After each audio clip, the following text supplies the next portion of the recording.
A shy girl visits a gynecologist, shockingly. Her doctor is a young millionaire fall deeply in love with her. Sophie Bennett's hands trembled as she clutched the clipboard, her fingers tightening around the pen. The waiting room of Hayes Women's Health Clinic was pristine and modern, but no amount of soft lighting or calming music could ease the anxiety twisting in her stomach. She hated being here. Her heart pounded as she scanned the intake form in front of her. Name, date of birth, medical history, simple questions, but her mind felt like a jumbled mess. She wiped her clammy hands on her jeans and forced herself to focus. Just fill out the form, Sophie. It's not that hard. But it was hard. She had spent her whole life avoiding this moment, convincing herself she didn't need to see a gynecologist.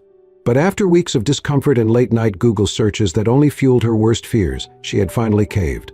The receptionist had highly recommended Dr. Daniel Hayes, one of the best in the city. She hadn't thought much of it at the time. To her, a doctor was just a doctor. Old, serious professional. But nothing could have prepared her for what happened next. A nurse stepped into the waiting room, holding a file. "Sophie Bennett?" "Night." Sophie nearly jumped. She swallowed hard, gripping her form like it was a lifeline. With wobbly legs, she stood and followed the nurse down a hallway. Her stomach churned as she passed closed exam rooms, the scent of antiseptic filling the air. "You can have a seat," the nurse said with a polite smile, gesturing to a chair inside the doctor's office. "Dr. Hayes will be in shortly." Sophie nodded, but she could barely breathe. She sat down stiffly, her back straight as a ruler, her hands clasped in her lap. The room was neat. Framed certificates lined the walls. A sleek desk sat in the corner, and beside it, the exam chair loomed like something out of a horror movie. She tried not to stare at it. Her fingers twisted together anxiously as she rehearsed what she would say. Be calm. Be normal. Get through this. And that was when Sophie forgot how to breathe altogether. The man who stepped inside was not the kind of doctor she had pictured in her head. Dr. Daniel Hayes was gorgeous. Tall, broad-shouldered, effortlessly handsome. His dark hair was slightly tousled, his jaw was sharp enough to cut glass, and his deep blue eyes held an easy confidence. He was not supposed to look like this. Sophie's mouth went dry. "Miss Bennett?" His voice was smooth, calm, completely professional. He gave her a reassuring smile as he shut the door behind him. Sophie tried to answer, but nothing came out. She was too busy panicking. He was young. He was attractive. He was going to examine her. Oh no. Daniel sat down across from her, flipping through her file. "I see this is your first visit to a gynecologist." Sophie nodded so quickly she might have given herself whiplash. Daniel's smile remained gentle. "I know this can be nerve-wracking, but I promise we'll take things at your pace. Nothing happens unless you're comfortable." She nodded again, cheeks burning. Daniel noticed the way she tensed, the way she avoided eye contact, the way she looked like she wanted to disappear into the chair. She was different from most patients he saw, shy, timid, fragile in a way that made something in him stir. He leaned forward slightly, his tone softer. "How are you feeling?" Sophie clenched her hands together. "Fine," she lied. Daniel chuckled, a warm, easy sound. "You don't have to be nervous." "I promise. I'm not that scary." Sophie begged to differ. He was terrifying, not because of who he was, but because of what he was making her feel. She had never reacted to anyone like this before, her heart racing, her palms sweating, her body hyper-aware of his every move. And the worst part? Daniel noticed. Her body language. The way she avoided his gaze. The pink flush on her cheeks. She was adorable. Daniel had met thousands of patients, confident ones, nervous ones, even some who flirted shamelessly. But Sophie was different. Her vulnerability made him want to be careful with her. He had never been the type to mix emotions with work, but something about the way she looked at him, wide-eyed and hesitant, made him want to protect her. And that was a dangerous thought. He cleared his throat, pushing those feelings aside. "Focus, Daniel. You're her doctor, not some guy in a bar." "Before we begin," he said, keeping his voice light, "do you have any questions for me?" Sophie hesitated. She had a million questions, but every single one died in her throat. So she just shook her head. Daniel's gaze lingered on her for a moment, as if trying to decode her silence. Then he smiled again. "All right, let's get started." And Sophie knew, without a doubt, this was going to be the longest appointment of her life. Sophie practically sprinted out of the clinic that day. Her heart was still pounding as she walked down the busy sidewalk, her hands clammy, her cheeks still burning from embarrassment. She had never felt so out of place in her entire life. Dr. Daniel Hayes was too much. Too handsome, too charming, too intimidating. And the worst part, he had been kind, gentle, understanding, which somehow made things worse. Because that meant she couldn't even be mad at him. She was mad at herself. Mad at the way her stomach had flipped when he spoke to her. Mad at the way her skin tingled when he reached out to shake her hand. Mad at the way she had nearly melted into a puddle on the floor just from looking at him. She could never go back. Not in a million years. But fate, as always, had other plans. For the next 2 weeks, Sophie ignored every call from the clinic. Her prescription needed to be adjusted. Didn't care. She needed to schedule a follow-up. Not happening. But then her symptoms started getting worse, and no amount of avoiding the problem was going to make it go away, which was how she found herself back in that same waiting room, gripping the arms of the chair like it was a lifeline. This time she silently prayed that maybe she'd get a different doctor. Someone older, someone boring, someone who wouldn't make her entire brain short-circuit. But of course, life hated her. Because the moment the nurse called her name and led her back to the office, the person waiting for her was, once again, him, Dr. Daniel Hayes, looking as unfairly good as ever. He looked up from his file when she stepped in. And then he smiled. "Sophie," he said, closing the folder. "I was starting to think you were avoiding me." Her breath hitched. He noticed. Her stomach twisted as she quickly took a seat, keeping her gaze glued to the floor. I wasn't," she stammered, lying through her teeth. Daniel leaned forward slightly, resting his arms on the desk. His expression was gentle, amused, but also curious. "You missed your follow-up," he said. "And when we tried calling, you didn't answer." Sophie felt like she was dying. I got busy," she mumbled. Daniel didn't believe her for a second, but he let it slide. Instead, he studied her carefully, noticing the way she kept fidgeting with the hem of her sleeve, the way her shoulders were tense, stiff. She was nervous. She had been nervous last time, too. And somehow, knowing that made something inside him soften. He had seen thousands of patients, but none like Sophie Bennett. There was something about her, something delicate, something that made him want to be careful, to move slowly, to make sure she felt safe. And that was a strange feeling. A feeling he hadn't expected. Sophie, meanwhile, was trying not to pass out. Every second in this room felt like torture. She knew he was just doing his job, that he wasn't thinking about this the way she was, but it didn't matter. She had to get out of here as soon as possible. So the moment the appointment ended, she practically ran for the door, mumbling a thank you as she disappeared down the hall. And Daniel, for reasons he couldn't quite explain, felt a pang of disappointment as he watched her go. He didn't expect to see her again so soon. Not outside the clinic. Not in a completely different setting. But a few days later, as he stepped into his favorite cafe to grab a coffee before heading to work, his eyes landed on a familiar figure sitting by the window, curled up with a book. Sophie. She hadn't seen him yet. She was focused on the novel in front of her, occasionally tucking a strand of hair behind her ear, biting her lip in concentration. She looked peaceful here, different, not the bundle of nerves she had been in his office.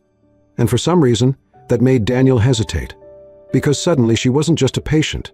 She was someone he wanted to know, not just in a medical setting, not just as a name on a file, but as a person, as Sophie. He took a deep breath and walked over. "Fancy seeing you here," he said, leaning slightly against the table. Sophie froze mid-sip, her eyes going wide as she looked up. For a moment, she just stared at him, like her brain was still processing what was happening. Then, she choked on her coffee. Daniel tried not to laugh.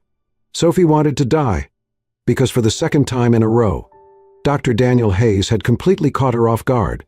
Sophie gripped her coffee cup tightly, her heart still racing from the surprise of seeing Dr. Daniel Hayes outside his clinic.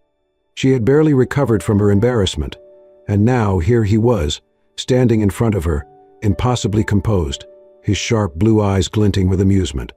Hi, she stammered, wiping her mouth with the back of her hand. Daniel chuckled, sliding into the seat across from her without waiting for an invitation. "I had no idea you came here," he said, glancing around the cafe. "This is my usual spot." Sophie swallowed hard, trying not to panic. This was not where she expected to see him again, outside of a medical setting, just casually sitting across from her, like this was normal.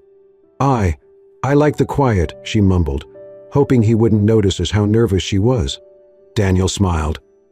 "Me too." And just like that, an easy silence settled between them.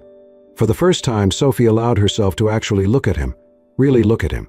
He was wearing a tailored dress shirt, the sleeves rolled up to his elbows, revealing strong forearms. His watch looked expensive, his entire presence effortlessly polished, exuding wealth and confidence. He looked like someone who belonged to a completely different world than hers. And yet, here he was, sitting across from her, looking at her like she was the most interesting thing in the room. That thought terrified her. A few days later, Sophie's world shifted again. She was absent-mindedly scrolling through her phone when she stumbled upon an article, and her stomach dropped. Dr. Daniel Hayes, the millionaire doctor behind Hayes Medical Group. She froze. Heart pounding, she clicked on the article, her eyes widening with every word. Daniel wasn't just a doctor. He was the doctor. A leading name in gynecology, a pioneer in women's health, with multiple hospitals under his name, including the very clinic she had visited. And on top of that, he was filthy rich. Sophie could barely breathe. It wasn't just that he was successful. It was the fact that she had been so naive. She had let herself believe, for even a second, that he was just a normal person. But now, the truth was staring her right in the face. Daniel Hayes wasn't just some charming doctor. He was untouchable. And she? She was just Sophie Bennett, an ordinary girl with an ordinary life, struggling to pay her rent, trying to figure things out one day at a time. They weren't equals. They weren't even close. And the sooner she accepted that, the better. Daniel started noticing the change immediately. Sophie was avoiding him. At first, he thought he was imagining it. But then she started ignoring his texts, stopped coming to the cafe, stopped showing up for follow-up appointments. And suddenly, he realized he might actually lose her before he even had a chance to figure out what this was. That was unacceptable. So one evening, he found her. Sophie had just finished her shift at the bookstore where she worked, her bag slung over her shoulder as she stepped onto the sidewalk. And then, he was there, leaning against his sleek black car, his arms crossed, his eyes fixed on her. Sophie's heart leaped into her throat.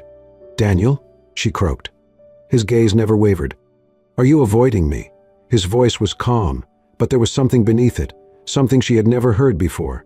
Sophie looked away. "No, I've just been busy." Daniel exhaled, stepping closer. "Sophie," he said, voice quieter now, "don't lie to me." She clenched her fists. "Why does it matter?" she asked. You're you. And I'm me. We're from completely different worlds, Daniel. And she swallowed hard. I don't want to be someone people think is chasing after you for your money." Daniel stared at her for a long moment. Then he laughed. It wasn't mocking. It wasn't cruel. But it was genuine disbelief. Sophie felt her cheeks heat. "Why are you laughing?" Daniel shook his head, his expression softening. "Because, Sophie," he murmured, "I think you're the first person in my life who's ever run away from me because of my money." Sophie's lips parted, but she had no words. Because for the first time she saw it. The exhaustion in his eyes. The way he looked at her, not as a doctor, not as a millionaire, but as a man who was simply trying to understand her. And, suddenly, she wasn't so sure about running anymore. Sophie tried everything to keep her distance from Daniel. She avoided the cafe. She turned down his invitations, politely at first, then more firmly. She ignored the texts he sent checking up on her, even though each one made her heart ache with guilt. But no matter how hard she tried to shut him out, there was one thing she couldn't ignore: herself. Because every time she saw his name flash across her phone, her fingers itched to respond. Because every time she walked past the clinic, she had to force herself not to look inside. Because every time she closed her eyes at night, she saw his face, heard his voice, felt the warmth of his presence. And that terrified her. Because Daniel Hayes wasn't just someone she could fall for. He was someone she could lose herself in. And that was even scarier than the idea of him walking away. So Sophie did the only thing she knew how to do. She ran. But Daniel didn't give up so easily. At first, he gave her space. He let her have time to process, to come to terms with whatever this was between them. But when the days stretched into weeks, and Sophie still refused to let him in, he knew he had to do something. So he stopped chasing her. And instead, he simply showed up. Not in a grand, dramatic way, but in small moments.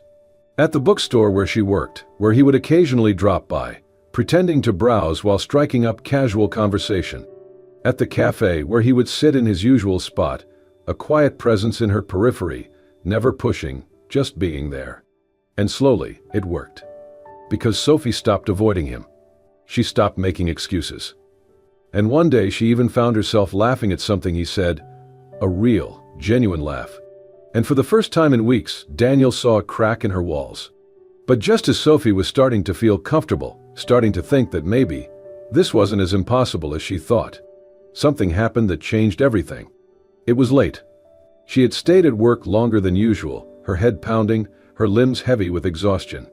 She hadn't been feeling well all day, but she pushed through it, telling herself it was just a little fatigue, that she would be fine once she got home.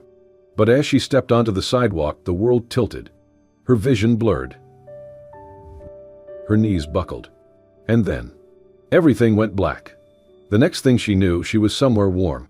Soft sheets beneath her, the steady beep of a monitor in the background.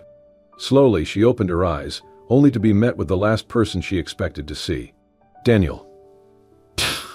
Sitting beside her bed in the hospital, his elbows resting on his knees, his face drawn with worry. The moment he saw her awake, he exhaled sharply, relief flooding his features. "Sophie," he murmured, "you scared the hell out of me." Her throat was dry. What happened?" "You collapsed on the street," he said, voice tight. "A passerby called an ambulance. When I found out you were here, he swallowed hard. I came as fast as I could." Sophie blinked slowly, trying to process his words. He came for her. He had dropped everything for her. And suddenly, all the walls she had built, all the reasons she had convinced herself to stay away from him, they didn't matter anymore. Sophie woke up to the soft glow of hospital lights and the distant murmur of voices outside the room. Her body felt heavy, her limbs weak, but it was the warmth beside her that made her turn her head. And that was when she saw him. Daniel. Sitting next to her bed, elbows resting on his knees, his hands clasped together. His usually sharp, confident features were drawn with exhaustion and concern, his dark hair slightly tousled, as if he had been running his hands through it. The moment her eyes fluttered open, he exhaled sharply, relief flooding his face. "Sophie." His voice was low, raw. "You scared the hell out of me."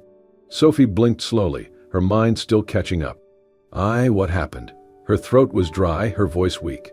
Daniel leaned in slightly, as if needing to be closer. "You collapsed on the street." His fingers curled into a fist. "You had a high fever. You were dehydrated, exhausted, pushing yourself too hard." Sophie swallowed, trying to sit up, but he was immediately there, his hands steadying her, supporting her. And for the first time she saw it. Not pity. Not responsibility. But something else entirely. Something gentle. Intense. Unwavering.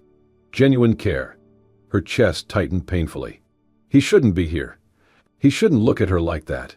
Because if he did, she might start to believe it. She might start to believe that someone like him, someone who had everything, could actually want someone like her. And she couldn't afford that kind of heartbreak. So she did what she always did. She pushed him away. "You shouldn't be here," she said, her voice barely above a whisper. Daniel's brows furrowed. "What?" Sophie forced herself to look away. "You don't have to do this." His jaw clenched. "Do what?" "This," she gestured weakly around the room, "taking care of me, sitting here all night, acting like I matter." Daniel's entire body went still. And then, his expression darkened. "Sophie," he said, his voice suddenly low and sharp, "you think I'm here out of obligation?" She opened her mouth, then closed it again. Because yes, that's exactly what she thought. And that thought terrified her. She didn't want to be his burden. She didn't want to be the girl he felt sorry for. So she forced herself to say it. "I don't need your charity, Daniel." His eyes flashed with something she had never seen before, frustration, anger, something deeper. "This isn't charity, Sophie," he said, voice tight. "This is me caring about you." She let out a short, breathless laugh. "Why?" Daniel's fingers curled at his sides. "What do you mean, why?" "Why me?" she whispered. "You have everything. Money, success. Women who would do anything to be with you." Her throat tightened. "So why are you here?" His breath hitched. And then, he finally said it. "Because I like you, Sophie." Sophie's heart stopped. The words hung between them, heavy, impossible to ignore. But before she could even process it, before she could let herself believe it, the fear took over again. She shook her head, her fingers gripping the hospital blanket. "No," she said, her voice barely holding together. "That doesn't make sense." Daniel's jaw tightened. "Why not?" Sophie swallowed hard, her chest aching. "Because," she whispered, "you have everything, and I have nothing." Her voice trembled. "So, how am I supposed to believe that you actually need me?" Silence. Daniel's gaze never wavered. And for the first time, Sophie saw something broken in his eyes. And she realized. Maybe she wasn't the only one who was scared. Daniel took a deep breath, his hands tightening into fists before he slowly released them. For a long moment, he didn't say anything.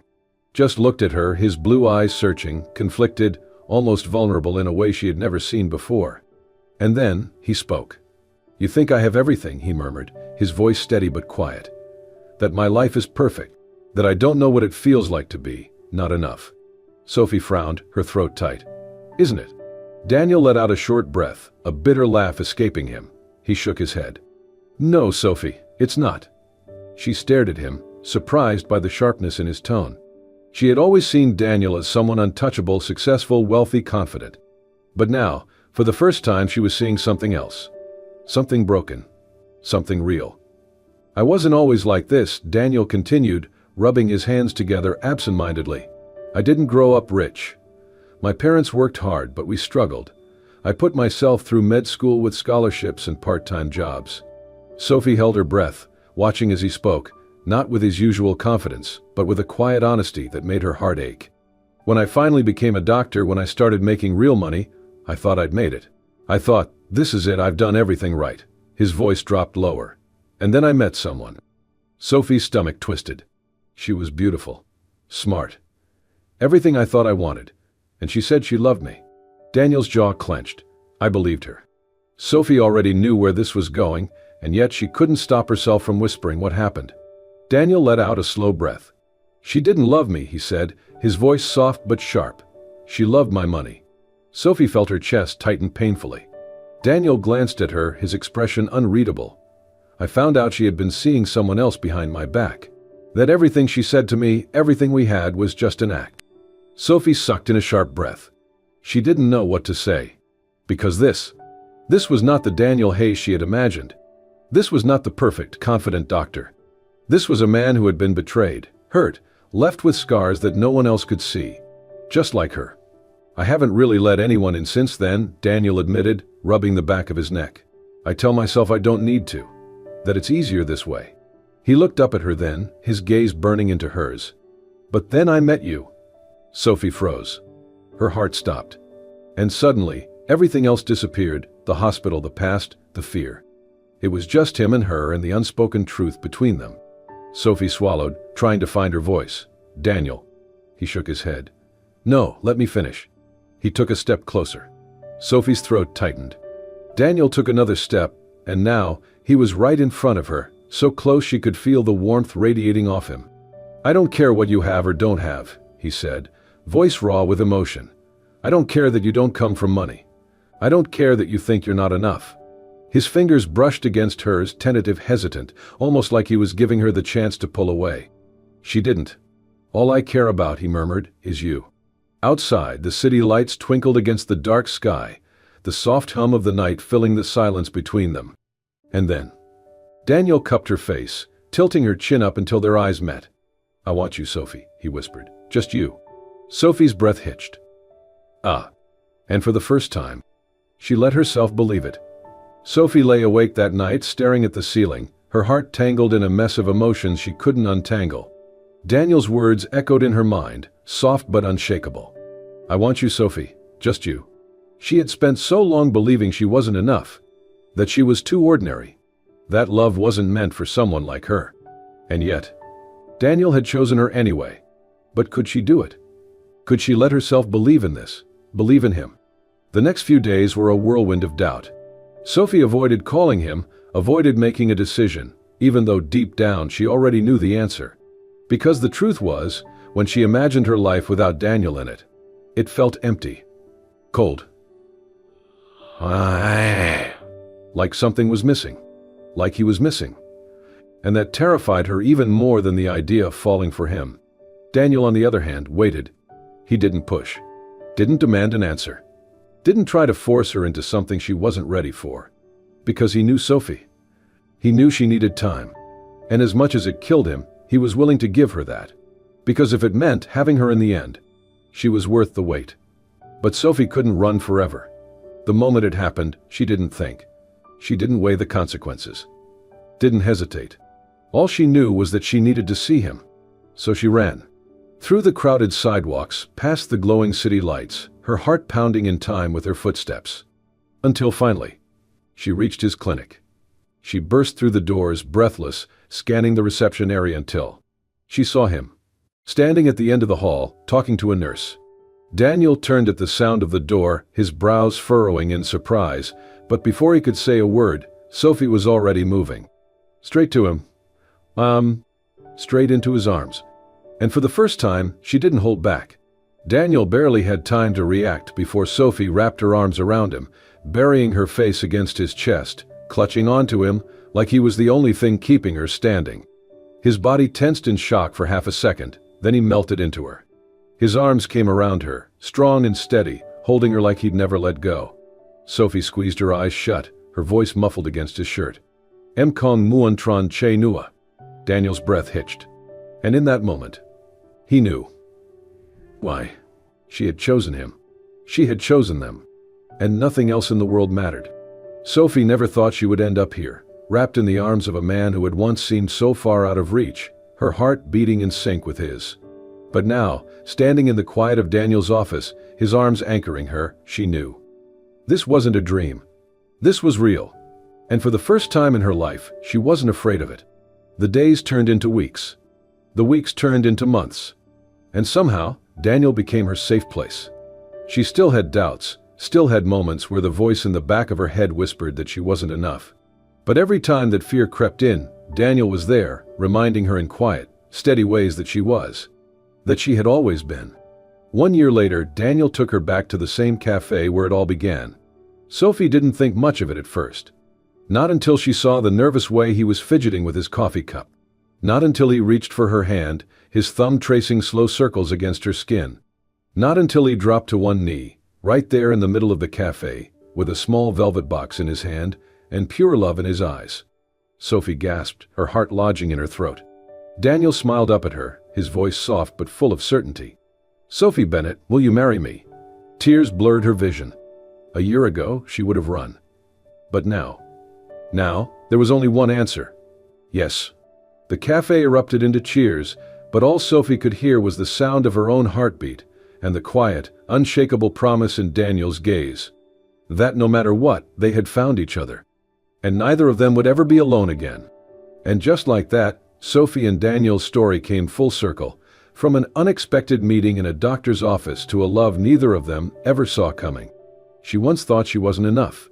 He once thought he'd never open his heart again. But love found them anyway. Not in grand gestures or perfect moments, but in the quiet, steady presence of someone who refused to walk away. Because in the end, love isn't about perfection. It's about choosing each other over and over again. Did this story touch your heart? If you loved Sophie and Daniel's journey, don't forget to like, comment, and subscribe to Soul Stirring Stories. We bring you emotional, heartfelt stories that will stay with you long after the last word. Hit that subscribe button and turn on notifications so you never miss a story that moves you. Until next time, keep believing in love, in second chances, and in the magic of the unexpected. See you in the next story.